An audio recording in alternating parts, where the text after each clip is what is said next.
আজ আমরা এসেছি গৌরনীতায়ের কাছে। এটা কাঁথাধরি মঠের গৌরনীতায়। দেখো গুড মর্নিং গাইস, আমি এসেছি। তো আমি কালকে হোলির শপিং করতে গেছিলাম। আমি পিচকাটা আমি কিনেইছি, যাতে দেখলাম কি ছোট্ট পিচকা আছে ইনজেকশনের মতো। এটা জজু পিচকা, দেখো কত কিছু হচ্ছে। ও মাম্মা, তুমি সকালবেলায় পিচকারি নিয়ে খেলছো?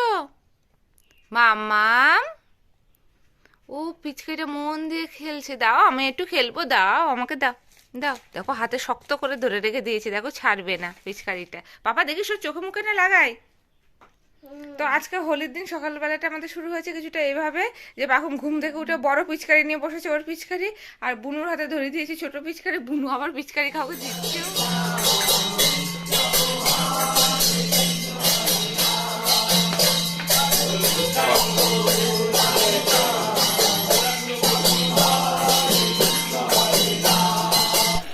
দোলের দিন প্রতি বছর এনারা আমাদের বাড়িতে আসেন আমাদের ঠাকুরের কাছে, কারণ নগর কীর্তনে বেরোয় রাধা কৃষ্ণকে নিয়ে।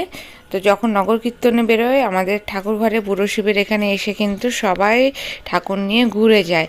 তো আজকেও যথারীতি সকালবেলা এনারা নগর কীর্তনে বেরিয়েছেন ঠাকুর নিয়ে আমাদের বাড়িতে এসে। গুড মর্নিং বন্ধুরা, কেমন আছো তোমরা সবাই? আশা করি সবাই খুব খুব খুব ভালো আছে। আমরা কিন্তু সবাই বেশ ভালো আছি। তো সবাইকে জানাই দোলের অনেক অনেক শুভেচ্ছা, হ্যাপি হোলি। সবাই খুব সাবধানে রং খেলো, কিন্তু রং খেলতে তো সবার ভালো লাগে, কিন্তু আমি এর জন্য সাবধানে বলছি কারণ এখন তো ওয়েদারও ভালো যায় না, তাই না? এই হোলি মানে ঠান্ডা গরম একটা ওয়েদার যায়, আর বেশি রং খেলে বেশিক্ষণ ভেজা অবস্থায় থাকলে তো শরীর খারাপের একটা ভয় আছে না, বিশেষ করে বাচ্চাদের। তো সবাই কিন্তু খুব সাবধানে আর কি হোলি খেলো। আর যেটা বলার ছিল, সকাল হয়েছে কিন্তু অনেক আগে। পাকুমের আজকে স্কুল ছুটি, তবুও না কি বলতো, সেই সকালবেলা ঘুম থেকে ওটা অভ্যাস হয়ে গেছে। আর সবার আগে দেখো ওই যে উঁকি মারছে, দেখো ওর রং মাখাও হয়ে গেছে একটু। ঘুম থেকে সাত সকালে উঠেছে, উঠে সকালবেলা থেকে ওর বদমাইশি দেখো। আগে তো খাবি তারপরে। ও সকালে দুটো বিস্কুট খেয়েছে, খেয়ে হয়ে গেছে। এবার আমি বললাম যে খেয়ে দিয়ে তারপরে ঠিক স্নান করার ঘন্টাখানেক আগে ওকে রং খেলাতে নামাবে ওর পাপায়, তারপরে সে ওকে কেচে দিয়ে যাবে, মানে ওকে স্নান টান করে দিয়ে যাবে। জুজিকে রেখে আমি অতক্ষণ ধরে সময় দিতে পারবো না, তার জন্যে। তো আমি ভাবছি কি যে রান্না তো করতেই হবে। বাবা গেছে মাটন আনতে, আজকে হবে মাটন। আর মাটন আর ভাত করব, আর ডাল করা রয়েছে, আর দেখি ডালের সাথে কিছু একটা করে নেবো, আর চাটনিটাও করতে হবে। রান্নার দিকে গেলে বেশিটা টাইম, তাহলে তো বাকি কাজ হবেই না, তাই না? আর যেহেতু হোলি সবাই ঘরে রয়েছে, সবাই একটা মজা মজা ব্যাপার রয়েছে। আমি সাধারণত রং খেলি না, তবু অন্যবার একটু খেলা হয়। এবার তো যে জন্য আমি আরোই খেলবো না। তো যাই হোক, ভাবলাম কি যে ততক্ষণে সকাল সকাল কাজগুলো করে নিই। তো সবার আগে যেটা করবো, যে কাঁথাগুলো রয়েছে, জামা কাপড় রয়েছে, ওগুলো কেচে নেবো। পাকুমের যে জামা কাপড় রয়েছে ওগুলো কেচে নেবো। এটা তো আমার রোজকার রুটিন, আর কি বললো তোমাদের। তো আগে এই কাজগুলো যদি আমি করে নিই, বাদে রান্নাঘরে গিয়ে সব গোছগাছ করতে করতে হয়ে যাবে। আর দেখি কি পাকুমের খাবারটা তৈরি করে ঠান্ডা হতে দিয়েছে, ঠান্ডা হলেও খেয়ে নিতে পারবে। তার মধ্যে আমি বিট ঘষে নিয়েছি, তুমি তো দেখেছো এর আগেই, তোমাদেরকে অনেকবার দেখেছি। এটা হলো বিট ঘষে আমি এটা রান্না করি, যেটা কালো জিরে আর শুকনো লঙ্কা ফোড়ন দিয়ে। তো এটা মিষ্টি মিষ্টি খেতে হয় বলে মা বললো একটু কাঁচা লঙ্কাও দিয়ে দিও। আমি এর মধ্যে গোটা কাঁচা লঙ্কা দিয়েছি, আর দিয়েছি পরিমাণ মতো নুন দিয়েছি, হলুদ দিয়েছি, আর সামান্য পরিমাণ চিনি দিয়েছি, যেহেতু বিটটা এমনিতেই মিষ্টি মিষ্টি। তো এটা করছি। তারপর বাবা এতক্ষণ মটন নিয়েও চলে এসছে, জানো তো। তো মটনটাকে ভাবছি আজকে কিভাবে রান্না করবো এখনো বুঝে উঠতে পারিনি। তো তোমাদেরকে চলো দেখাই। এই যে বাবা মটন নিয়ে চলে এসছে। সাধারণত রেড মিট বলে যে আমাদের ঘরে ভীষণ কম খাওয়া হয়। তো বাবা আজকে হোলির দিন বলে আর না করতে পারলাম না, যাই হোক তার জন্য রেড মিট নিয়ে এসছে, মটন নিয়ে এসছে। আর এখানে দেখো পেঁয়াজ, এই পেঁয়াজগুলো তোমাদেরকে দেখাচ্ছি কেন বলো তো, আগের দিন কষতে হবে পেঁয়াজগুলো নিয়ে এসছে। তো নিয়ে এসে পেঁয়াজগুলো বেশ ভালো, যখন কাটছি দেখি মানে মুখ কাটলে না সাথে সাথে আঠাও বেরোচ্ছে। তো আমি কোস্তাকে বলে এগুলো কি পেঁয়াজ? তো ও বলে কি দেখো সময় তোমার চোখ জ্বালা করবে না। এবার আমি তো মানে সত্যি তো পেঁয়াজ কাটছি, চোখ জ্বালা করছি না, কারণ আমি তো নাকের জল চোখের জল হয়ে যায়। বলে এগুলো ঝাঁজ নেই, এগুলো মিষ্টি পেঁয়াজ, দোকানদার বলেছে। খারাপ না, এটা স্যালাডের সাথে খেতে তো খুবই ভালো। এখানে শশা রয়েছে স্যালাডের জন্যে। তো চলো মাংসের সব জিনিসপত্রগুলো আগে কেটে কুটে নিই। বাবা যতক্ষণ আসবে ততক্ষণ আমার হয়তো কাটাকুটিগুলো গোছানো হয়ে যাবে, কারণ যত তাড়াতাড়ি আজকে রান্নাটা কমপ্লিট করা আমার পক্ষে সম্ভব হয়তো ততই ভালো। সকালে কি বলতো, বাবু স্কুল থাকলে না একটা সিস্টেমেটিক কাজ হয়, আর যদি বাবু স্কুল না থাকে সব কিছু একটা দেরি হয়ে যায়। যাই হোক, যদি এই ফাঁকে ঘুমাচ্ছে, আর যদি যেহেতু আর্লি মর্নিংয়ে উঠে পড়েছিল, তো যার জন্যে আমার এই দিকটাতে আস্তে আস্তে লেট হয়ে গেছে। যাই হোক, তো বিটটাও ভাজা হয়ে যাবে, এগুলো কাটাকুটি করে নেবো। মাংসটার জন্য সব কিছু আর কি ম্যারিনেট করবো, কি এমনি করবো দেখছি, কিভাবে রান্নাটা করি তোমাদেরকে অবশ্যই দেখাচ্ছি। আর একটু চাটনি করব, আর ডাল রয়েছে বললাম, ডালের সাথে কিছু একটা ভাজা করে নিতে হবে। খাওয়ার কি তারা, কপালে আবিরও লাগানো হয়ে গেছে একবার। এইটার মধ্যে নিয়ে খাওয়া শুরু করেছে। এটা কিন্তু সুজি, যেটা হলো চিনি ছাড়া সুজি থাকে ওর, আর বাদামের গুঁড়ো দিয়ে ড্রাই ফ্রুটস দিয়ে আর কি করে দিই ওকে। তো এই দেখো খাচ্ছে তাড়াতাড়ি করে। আজকে ভীষণ ব্যস্ত ও। কাপা এরকম অসভ্যর মতো আওয়াজ করতে নেই খাবারে। ঠিক আছে, কিন্তু এরকম করো না, কাল দিয়ে খেয়ে নেবে তো। ওর এখন ভীষণ ব্যস্ততা, কারণ ওকে এক্ষুনি হোলি খেলতে যেতে হবে। আমি তখন বললাম যে আগে খাবি তারপরে। তো আজকে ব্রেকফাস্টে কিন্তু এখন সুজি খাচ্ছে। এখানে চাটনির জন্য আমি কড়াইতে 5 ফোড়ন দিয়েছি, আর আমটাকে এই যে একটু সেদ্ধ করে নিয়েছি নুন দিয়ে। এবার এটার কড়াইতে আর কি ফোড়নের মধ্যে দিয়ে এর মধ্যে আমি মেশাবো কিন্তু পরিমাণ মতো হলুদ আর চিনি মিশিয়ে দিয়েছি। চাটনিটা এরকম দেখতে হয়েছে। আমি এখন একটু রেডি হয়ে গেছি, কারণ আমি সামনে একটু বেরোবো।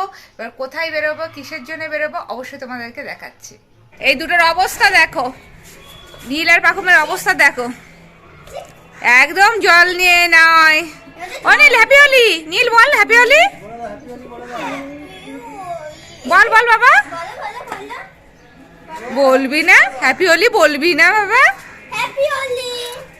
বেরিয়ে পড়েছি, ভেবেছিলাম রঙের হাত থেকে নিস্তার পাবো, তা নয়। কপালে একটা টিপ অলরেডি পড়ে গেছে। আর এখন কিন্তু আমার প্লাস পয়েন্ট কি বলতো, জজি। যেহেতু জজি আছে, কেউ আমাকে রং মাখানোর চিন্তা ভাবনাও করছে না, তো আমি বেশ মজাই পেয়েছি। আর অনেকদিন বাদে একটা শাড়িও পরে নিয়েছি, যার জন্য হাতের কাছে যেটা পেয়েছি। তো ঠাকুরের জায়গায় যাচ্ছি, তো ভাবলাম একটা শাড়ি পরেই যাই, তো এর জন্য আর কি যাচ্ছি। আমরা এসছি শ্রী শ্রী কাঁথাধারী মঠে। দেখো, আমি 1-2বার এসছি এর আগে, তারপরে আর কখনো আসা হয়নি। তো আজকে ভাবলাম কেন এখানেই নয়, এনাদের ঠাকুর কিন্তু প্রথম আমাদের বাড়ি হয়ে যায় যখন নগর কীর্তনে বেরোয় আর কি। তো এখানটা আসতে ভীষণ ভালো লাগে। এটা হলো কাঁথাধারী মঠ। কাঁথাধারী মঠ কিন্তু খুবই সিম্পল। যতবারই আসে এরকমই দেখি, খুবই সাধারণভাবে থাকে এই মঠের ঠাকুর। ও এরকম সুন্দর করে সেজেছে আজকের দিনের জন্য। আমি শুনেছি যে শ্রী নিতাই ঠাকুর এখানে তার কাঁথা ফেলে গেছিলেন, তো তার জন্য এই মঠের নাম কাঁথাধারী মঠ। আর এখানে কিন্তু ইনাদের সেবা চলে। তো যাই হোক, পাশে গঙ্গাও রয়েছে, আর দেখো এরকম সুন্দর করে ছবিও রয়েছে। অনেক পুরনো এই মঠ, বুঝতেই পারছো। কিন্তু আহামরি যে ডেকোরেশন করে রাখা তাও কিন্তু নয়। তবে এখানে নিত্য পুজো হয়, ঠাকুরের নিত্য সেবা হয়। আর আমার এখানে আসতে বেশ ভালো লাগে, বেশ একটা শান্ত নিরিবিলি মনে হয়। চলে এসছি গঙ্গার ধারে, আর এই যে দেখো ঠাকুর আছে এখানে। প্রচন্ড রোদ্দুর, কি বলবো, চোখে মনে তাও দেখতে পাচ্ছি না, চারচক্ষু হয়ে। হাওয়াও দিচ্ছে, আর এখন কি ঝড় চলছে দেখতে পাচ্ছ দূরে বেলুর। দেখো প্রচুর রোদ্দুর। তোমরা কতটা কি দেখতে পাচ্ছ, বুঝতে পারছো? সত্যি আমি বুঝতে পারছি না। আমি মনে হয় চোখে কিছু দেখতে পাচ্ছি না, চোখ পিটপিট করছে, এত রোদ্দুর। এখানে গঙ্গাধর না একটা জিনিস হয়, যেরকম রোদ সেরকম হাওয়া, বলো? হ্যাঁ, এটা ঠিক। কিন্তু যেরকম রোদ সেরকম হাওয়া। এখন তো রোদ্দুর দেখছো, বিকেল হতে না হতেই না লোকের সমাগম হয়ে যায়। ইভেন রাত্রির 1টা-1.5টা অবধিও মানুষজন এখানে বসে থাকে, আড্ডা মারে, মজা করে। আর এইটা একটা স্পেয়ার টাইম হিসেবে আর কি, টাইম পাস করার জায়গা হিসেবে কিন্তু গরমকালে সন্ধ্যেবেলা থেকে আপ টু রাত্রিবেলা অবধি কিন্তু চলে এখানে। এইরকম ভাবেই কিন্তু ঘাটগুলো মানে দিনের পর দিন দেখে এসেছি যে গরমকালে ঘাট পুরো পরিপূর্ণ। না যাই বলো, গঙ্গার হাওয়া খেতে কিন্তু বেশ ভালো লাগে। আমি আগে মাঝে মধ্যে বেরোতাম, এখন তো জজির জন্য বেরোনোই হয় না। এবার জজিকে নিয়ে বেরিয়ে পড়বো, বলো? চলে এলাম বাড়িতে, ভেবেছিলাম কনসিডার পাবো জজির জন্য, তবুও দেখো মুখে একটু একটু লেগেছে। যাই হোক, বেশি কেউ লাগাইনি আর কি, কনসিডার করেছে আজকে জজির জন্যে। তো ঝটপট এবার চেঞ্জ করে নেব। এখনো কিন্তু রান্নাবান্না বাকি রয়েছে, রান্নাবান্না না করেই চলে গেছিলাম, কিছুটা করে আর কিছুটা না করেই। তো আবার রান্নাঘরে যাব, সকাল থেকে এখনো কিছু খাওয়া হয়নি, তো ভাবছি একটু মুড়ি তরকারি খেয়ে নেবো, খেয়ে নিয়ে আবার ঝটপট কাজে লেগে যাব। পাকুম যথারীতি রং খেলতে শুরু করেছে, কোস্তাবের উপর দায়িত্ব দিয়েছি ওকে স্নান টান করে তুলে দেওয়ার জন্যে। এখানে মটনের জন্য আমি সর্ষের তেলের মধ্যে কড়াইতে গোটা গরম মশলা ফোড়ন দিয়েছি, তার মধ্যে দিয়েছি পেঁয়াজ কুচিগুলোকে এভাবে আমি আলাদা আলাদা করে দিচ্ছি আর কি। তারপর এটা লালচে করে ভাজবো। এর মধ্যে দিয়েছি আদা রসুন টমেটোর পেস্ট, কাঁচা লঙ্কাও দেওয়া আছে।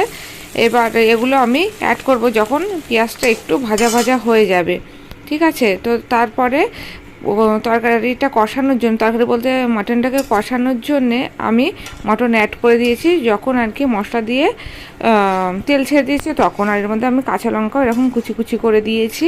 দিয়ে এটা ভালো করে নাড়াচাড়া করছি। এর মধ্যে আমি পরিমাণ মতো হলুদ, কাশ্মীরি লঙ্কার গুঁড়ো, চিনি সব আমি দিয়ে দিয়েছি। আর দিয়েছি জিরে গুঁড়ো, ধনে গুঁড়ো আর তেজপাতা, এগুলো তো দিয়েছি। তারপর অ্যাড করেছি কিন্তু এর মধ্যে আমি আলুটাকে দিয়ে ভালো করে কষিয়ে নেব। এখানে মটনটাকে আমি কুকারে 80% কুক করে নিয়েছি আগে আর কি, সিটি দিয়ে। তো তারপরে আমি এটা ভালো করে নাড়াচাড়া করে জল দিয়ে নেব। বাকিটা কিন্তু এভাবে রান্না হবে। ফাইনালি কিন্তু মটনটা দেখতে এরকম ফাটাফাটি হয়েছে, মনে হয় খেতেও ভালো হবে। দেখো ওপরে তেল ছেড়ে দিয়েছে এরকম, আর সেই বড় বড় আলুগুলো কিন্তু গলেও নি, আর মটনটা ভালো সেদ্ধও হয়েছে। কি রে, মটন দেখে কতটা খিদু পেয়েছে অনেক। দেখো, চোখ মুখ শুকিয়ে গেছে, এত রং খেলেছে। তারপর শ্যাম্পু করেছে, মুখে কোনো ক্রিম টিম কিচ্ছু লাগায়নি, বদমাইশি করে। আর দেখো অবস্থা।